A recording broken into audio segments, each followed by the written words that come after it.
Bah oui, y a pas de grosse montagne russe à Plopsaco, bla bla bla, mais au moins ça te permet de découvrir des parcs vers lesquels tu serais pas allé spontanément, faut prendre la chose comme ça. Bon allez, on y va. Générique.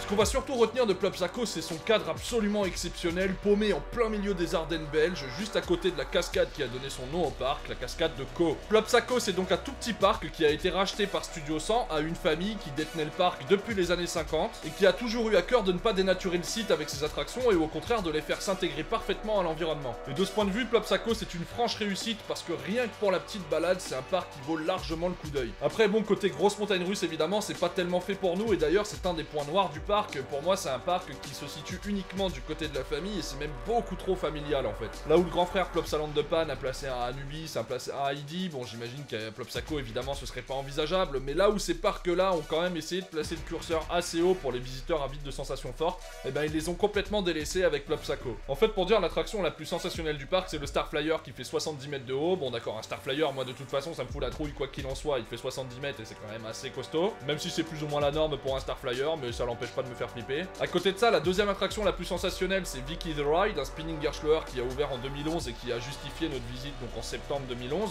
Et quand on le compare à un spinning Morer, tout simplement, et bon, on se dit qu'il y a quand même un gouffre monstrueux entre les deux, quoi. Et sans aller forcément très loin, hein, je parle pas d'un Tarantula, je parle pas d'un Windjass ou d'un Spinball Wizard, mais ne serait-ce qu'un Crush Coaster, c'est beaucoup plus sensationnel. Enfin bon, ça vous donne un avant-goût de l'offre du parc que je vais vous laisser découvrir avec ce que j'ai monté et ce que j'ai photographié. Allez, on y va, on prend la voiture pour un week-end direction la Belgique pour commencer, et un petit parc non loin de Liège, j'ai nommé Plopsaco. Enrichi cette année par une nouvelle montagne russe signée Gerschler et répondant au doux nom de Vicky the Ride. Il n'en fallait pas moins pour nous donner une bonne raison de venir visiter ce petit parc plein d'amour et de bucolies. Il s'agit en fait d'un tout petit parc à l'intérieur duquel vous pouvez vous promener sans avoir à payer le billet d'entrée, le paiement étant nécessaire uniquement pour pouvoir accéder aux attractions. Non seulement petit, le parc est très vert avec une théma sobre mais qui s'intègre parfaitement au cadre absolument magnifique, sans compter que le parc se situe près d'une cascade à laquelle il doit son nom. Mais enfin, de ce côté-là, ne vous attendez pas aux chutes du Niagara, hein. Votre serviteur est donc prêt à en découdre avec l'offre du parc, avec sa bonne tête de gland qui sera aujourd'hui plongée dans un décor, je le répète, plein d'amour et de bucolies. Mais alors, qu'y a-t-il comme attraction là-dedans ? Déjà, 2 crédits, un petit terrain coaster Vekoma et un spinning Gerschler. Sinon, beaucoup d'attractions pour les bambins, des luges d'été, un Star Flyer, des cartes en mode tondeuse à gazon, des télésièges, j'en passe et des meilleurs.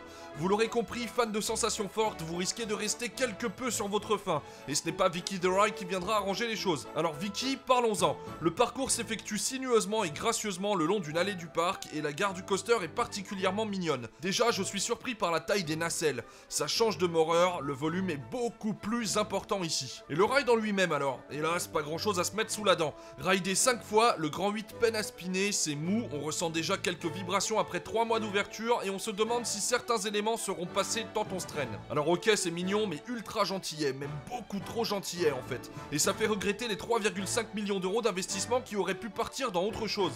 Le débit est absolument catastrophique. 20 personnes devant nous égale 15 minutes. Heureusement que la fréquentation du parc reste assez basse. On passe donc au second grand 8, nommé avec grande originalité Coaster. Ah ouais, ils sont pas vraiment foulés là, je vous l'accorde. Eh bien, je l'ai préféré à Vicky. Certes, ce n'est pas un monstre de sensations, mais on sillonne entre les arbres, le parcours est plutôt amusant et on ne se prend pas d'à-coups. C'est triste à dire, mais Gerschler est battu par un coaster tout ce qu'il y a de plus classique, 22 ans plus vieux que Vicky et en plus signé Vekoma. La loose totale. Et comme visiblement ça intéresse les gens que de voir des youtubeurs se filmer en train de manger, j'ai décidé de placer des photos de nous en train de manger, parce qu'il faut bien faire des vues et satisfaire le public. Pour le reste du parc, je vous passe le flume pas franchement humide, les flat rides vus et revus, en vous disant que je suis quand même monté sur le Star Flyer local, pour lequel j'avais passé mon tour chez le grand frère Plopsaland de Pan. C'était mon deuxième après celui d'Holiday Park, et comme d'hab, je ne suis pas vraiment à l'aise sur ces machines, y a rien à faire. Posé aussi haut sur des chaises de salon de jardin, vraiment c'est pas fait pour moi. Le labyrinthe quant à lui possède des énigmes plutôt redondantes où on se dit que c'est certainement la même personne qui a designé ces allées et trouvé le nom de la montagne russe Coaster. Autrement dit, ça c'est un mec qui se foule pas vraiment.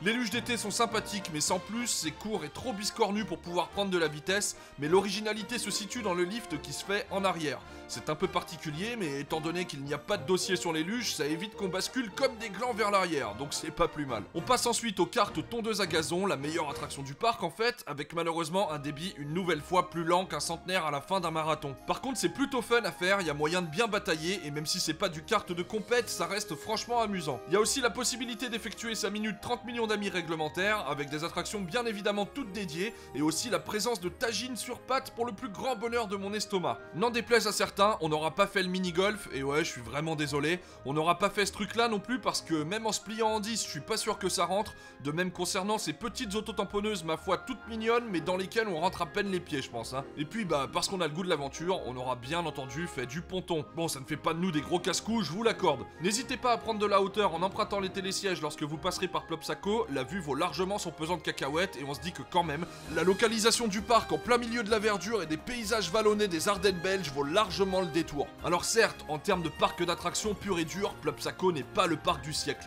Toujours est-il qu'il est très agréable de s'y promener, que le cadre verdoyant est très reposant, et que ne ferait-on pas pour de crédit? La journée de demain en sera un encore plus bel exemple. Croyez-moi, vous ne serez pas déçus, et vous le comprendrez rapidement avec le Trip Report de la semaine prochaine. De ce que j'ai compris, ils ont quand même changé leur politique tarifaire, parce que dans le Trip Report, là, je disais que l'entrée était gratuite et qu'on accédait aux attractions en payant juste un bracelet, et maintenant, a priori, il faut payer l'entrée pour pouvoir accéder ensuite aux attractions comme dans un parc classique. Si vous en savez plus, n'hésitez pas à me le confirmer en commentaire, toujours est-il que l'offre maintenant est à 26,50 €, et étant donné qu'elle n'a pas vraiment évolué, ça commence à faire assez cher pour ce que c'est, hein. Après, comme vous l'avez vu, c'est super mignon, c'est plein de bucolis, c'est très joli, très entretenu, donc c'est quand même sympathique de pouvoir se balader dans les allées, mais hormis ça, en termes de parc d'attractions, il n'y a pas grand chose à faire, quoi. À moins qu'on y emmène des petits, et dans ce cas-là, ça se rapproche un petit peu de ce qu'ils font avec les zones couvertes de Plopsa Indoor Hasselt en Belgique et Plopsa Indoor Coverden aux Pays-Bas, excusez mon accent pourri, qui sont deux parcs qui proposent certes un crédit, mais après, il n'y a rien d'exceptionnel, hein. C'est vraiment pour la famille, et puis pour les adultes, il y a absolument que dalle, même pas un Starflyer. C'est dommage parce qu'à Plopsaco, on se sent vraiment laissé pour compte en tant qu'adulte, quoi. Il pourrait faire un truc du calibre d'Anubis, par exemple. Alors, je parle pas d'un truc aussi gros,